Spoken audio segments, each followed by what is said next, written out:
Hey guys, today I wanted to just tell you guys a general blueprint on how to prioritize your items, how to choose your aspects, and how to go about crafting slightly. It's pretty much a blueprint for newcomers, and maybe you might learn something if you are already an existing player, and maybe you might teach me something. If you have any comments, please put them down, and please enlighten me. I am always up for learning. Now, to get on with it is, how do you choose what affixes are good for your build on an item? In principle, it's the pool of affixes on items is very small, so it's very easy to tell what's good on a helm, what's good on an amulet, etc.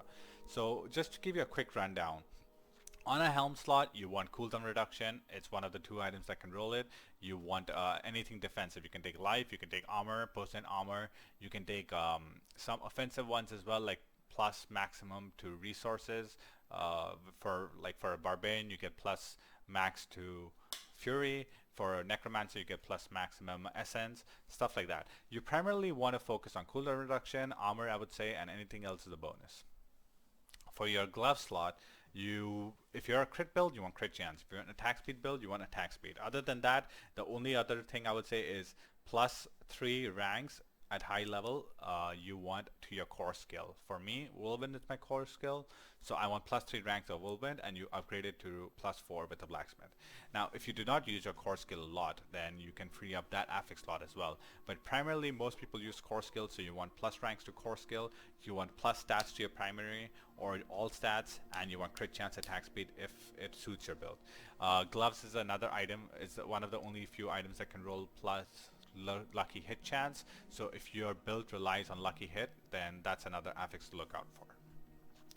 Your chest and your legs are defensive layers practically, with very few offensive options. So I would say that you primarily want to stack your defense on these two slots along with plus ranks to certain skills.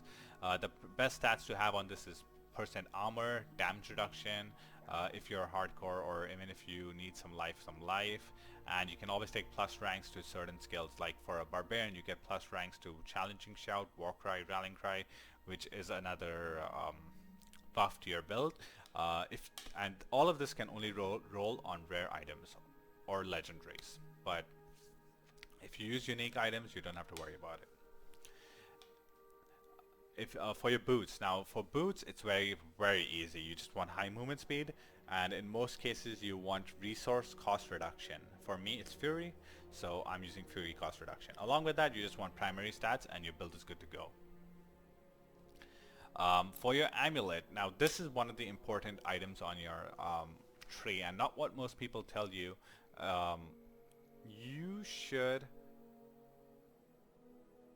Most builds need CTR, and I would say CTR is a good stat, but the best stat I would tell you on an amulet is plus ranks to your passive that suit your build. Like for example, on a barbarian, the heavy-handed passive is really strong, which is this one right here. Now I only have 3 ranks for my tree. Technically on an amulet I can get plus 3 ranks to heavy-handed, which gives me 15% additional crit damage, which is pretty strong. So you want to look at your build, you want to see what strong passive you have. Amulets can roll plus ranks to passive, and it can roll multiple ones as well. So you could get technically a really godlike amulet. So I would suggest that you want to have plus ranks to your best passives. You want cooldown reduction, you want movement speed if you like movement speed, you can take armor percentage if you want a defensive layer. Those are your best stats for an amulet. I'm going to tell you for your weapons, you want as high DPS as possible, along with stats that suit your damage archetype. Like if you're a crit build, you want crit damage. If you're a vulnerable damage build, you want vulnerable damage. If you do a lot of overpower damage, you want overpower damage. If you do stuff like damage to bleeding enemies, you want damage to bleeding enemies. It's very straightforward. If you do a lot of core damage, you want core damage. You get the idea. That's practically the guideline for your weapon. For your rings now, these can roll full offensive stats. It's the same thing as your weapon. The only difference is weapons cannot roll crit chance, while rings can roll crit chance, so you get a lot of crit through rings. Now if your build does not use crit chance, you do not want crit chance, you do not want crit damage, but you can take like stuff like things that affect your build offensively. Like if you slow a lot, you want damage to slowed enemies. Same thing like before, if you do vulnerable damage, you want vulnerable damage. Overpower damage, you want anything that affects your build's damage archetype. I would say if you do shadow damage, you do 1 plus shadow damage. If you do damage over time, you want damage over time. You get the idea. You practically want damage plus damage to whatever affects your build. And if you're hardcore, you could utilize a life roll on it as well. That's the general guideline, I would say, for the best possible stats on each item slot. And this only affects rare and legendary items because you cannot change unique item affixes. Along with that is, how do you choose aspects? Now, aspects you primarily want to build around your core skill. Now, if your core skill is Whirlwind, for an example, you want to look at all the Whirlwind aspects first and see how does it affect my playstyle. Whirlwind ones are very straightforward. It's like basic crit chance and stuff like that, so you already know that it's going to affect your build well, so you might as well slap it on. Now, the only thing I would tell you is you want to put your strongest aspects on your two-hander and your second strongest aspect on your amulet. As your two-hander gets 100% increase effect, your amulet gets 50% increase effect. Other than that is, once you have your main damage aspects slotted in, you need to weigh in, do you want quality of life or do you want defensive layers to your build? For me, I wanted a quality of life thing, so I put Whirlwind periodically pulls enemies to you. That's how you can approach the aspect choice of a build. And along with that, like if you need a defensive layer, you can be like, you know what, I want to stack defense on certain items, like this one right here. The armor imprint is really OP if you hit quickly, so you can stack this up really quickly. Along with that is, if you have a unique like this, it's a defensive layer, but you can also pair it up with an offensive layer which synergizes really well with this one. It pretty much gives you damage when you have a barrier active, which is activated by this. There are people that also have there are classes that also have skills that give you barrier effects. I'm not currently using any skills that give barrier, but there are choices for that as well. So you have to see what synergizes with your build and utilize it with that. Now, I want to tell you guys, like, do not feel discouraged, do not feel intimidated. There is no perfect blueprint to building a character. This is why I'm just giving you guys a general idea in it. And the best way to play this game, in my opinion, is experiment with your choices. Look at build guides as less as possible. Even though I'm making build guides, I'm going to suggest that. My build guides is to give you realistic expectation. My blueprint out here is to give you like a general guideline. The best way to play Diablo 4 is you take this blueprint, you apply it, and you figure it out yourself. Now you can follow guys later on to min-max your build. I'm sure there are optimal stats which I might have missed out for.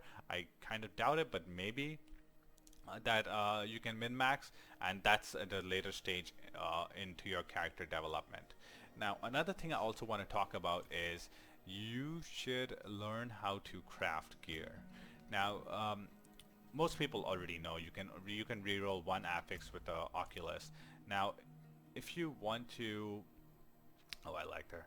If you want to min-max that at later levels, rerolling items get really expensive.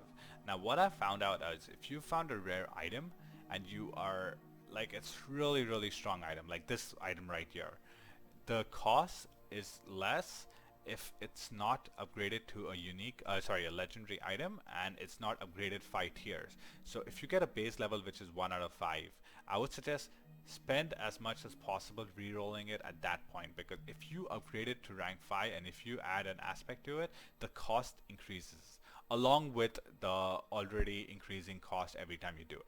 That's tip number 1. Now, tip number 2 I would suggest is, don't waste your gold on crafting mediocre items, because later on you get like really good items and you want the perfect roll, and it gets very expensive. Like, I'm up to 15 million to reroll one time on certain items, and it gets really hard. So I would suggest, please, like, save as much gold. Do not waste it on mediocre items. You're gonna pass through. I would say try rerolling it 1-2 times, take your best option, and move on.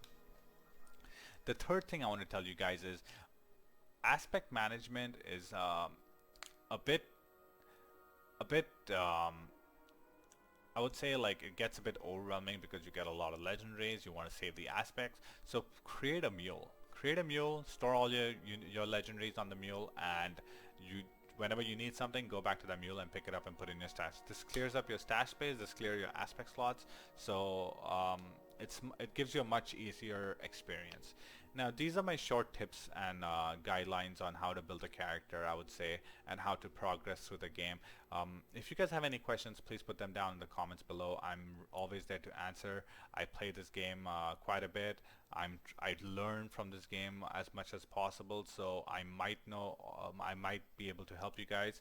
And if you guys can help me, please enlighten me in the comments below too.